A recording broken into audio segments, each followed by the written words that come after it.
কুমিল্লার প্রখ্যাত শিল্পী শচীন দেব বর্মনের এই গান বিশ্বের অগণিত শ্রোতার মন জয় করেছে।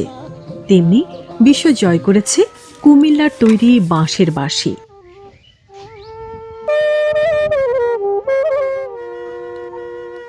বাঁশের বাঁশির মোহনীয় সুরে মুগ্ধ হয় না এমন মানুষ খুঁজে পাওয়া ভার।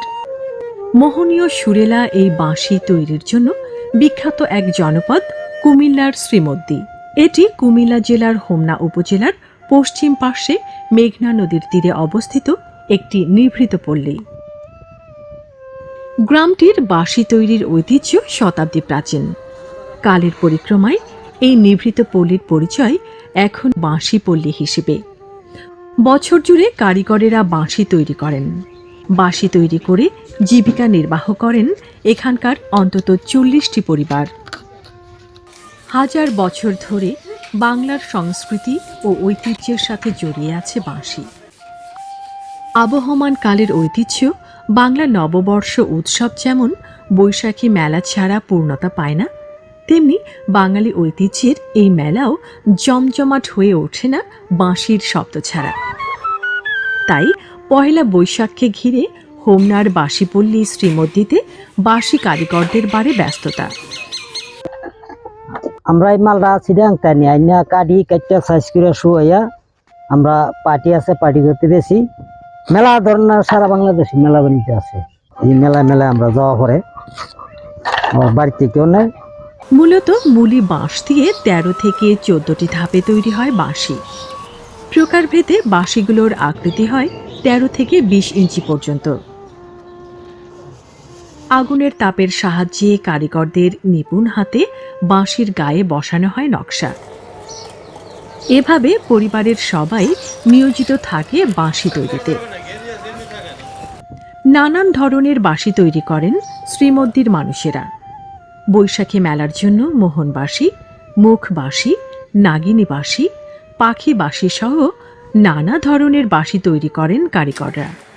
আর মোরালি, খিলা এবং বেলুন বাঁশির চাহিদা বেশি হলেও উন্নত মানের বাঁশি তৈরি হয় শ্রীমদ্দির কারিগরদের হাতে।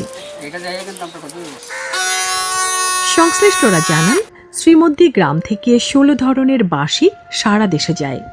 দেশের বাজারের পাশাপাশি দেশের বাইরেও সমান কদর রয়েছে শ্রীমদ্দির বাঁশি। তো ভালো বাঁশিটা আমি তৈরি করি, এটা যে আমার থেকে ভালো ভালো ওস্তাদ যারা আছে এরা নিয়ে বাঁশিগুলি বাজায়। হ্যাঁ, দেশের বাইরে দেশে সবাই ইনশাল্লাহ। এই যে কিছুদিন আগে আমি আমেরিকায় দিছি বাঁশি, এখন আবার ইন্ডিয়ায় অর্ডার আছে 4-5টা জায়গায়।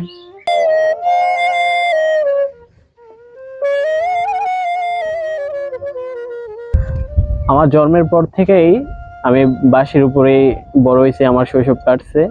তখন আমি এই গ্রামে দেখছি প্রায় অনেকেই বাঁশির কাজ করতো। আস্তে আস্তে এই শিল্পটা হারিয়ে যাচ্ছে, কারণ হচ্ছে যে আপনার বাবা কাজ করলে কিন্তু ছেলে এই পেশাটা ধরে রাখতে পারতেছে না। পড়াশোনার পাশাপাশি আমার বাবাকে কাজে সহযোগিতা করি। আমার ইচ্ছা আছে যে এই শিল্পটা অনেক দূর এগিয়ে নেওয়ার জন্য, বিশেষ করে যে বিশ্বের ভিতরে কিভাবে ছড়ানো যায়।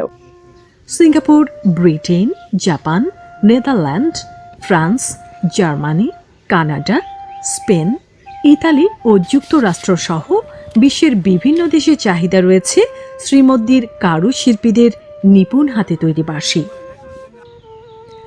বাংলাদেশ ক্ষুদ্র ও কুঠির শিল্প সংস্থার সহায়তায় শ্রীমদ্দির বাঁশি রপ্তানি হচ্ছে এসব দেশে। করোনাকালীন সময়ে বাঁশি শিল্পে সংশ্লিষ্টরা ব্যাপক ক্ষতিগ্রস্ত হন। ওই সময়ের লোকসান পুষিয়ে নিতে বাঁশি তৈরিতে আবারও ব্যস্ত হয়েছেন কারিগরেরা। এই শিল্পকে টিকিয়ে রাখা জরুরি, আর তাই এই শিল্পের উন্নয়নে সরকারি সহযোগিতা প্রয়োজন বলে মনে করেন স্থানীয় সংস্কৃতি সেবীরা। বাঁশি তৈরি করতে গেলে সবচেয়ে গুরুত্বপূর্ণ যে বিষয়টা লক্ষ্য রাখতে হবে সেটা হলো বাঁশ নির্বাচন। বাঁশ নির্বাচন সঠিক না হলে বাঁশি যদি মেজারমেন্ট সঠিক হয় তাহলে টিউন সঠিক হবে না। বাঁশের ক্ষেত্রে এই বাঁশগুলো বেশিরভাগ পাহাড়ি অঞ্চলের বাঁশ।